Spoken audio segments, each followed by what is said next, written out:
In today's video, I'm going to teach you how to delete a Facebook page. First, make sure you're signed into the Facebook app with the account that manages the page you want to remove.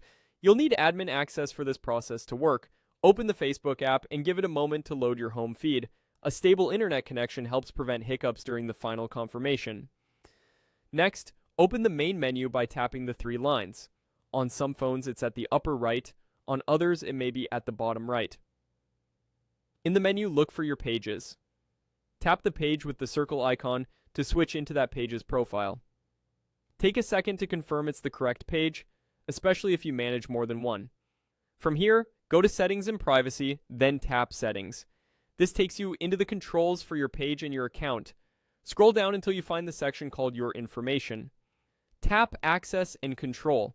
This area is where Facebook groups options related to managing, deactivating, or deleting profiles and pages.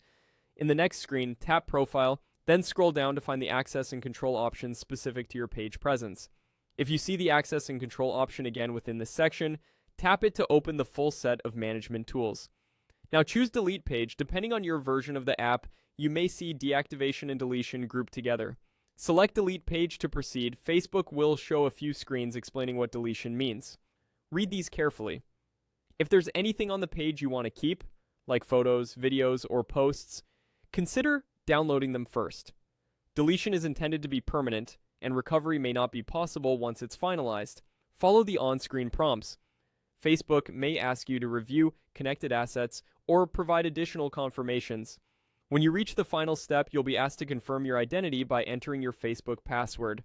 This is a security check to ensure only authorized admins can delete a page.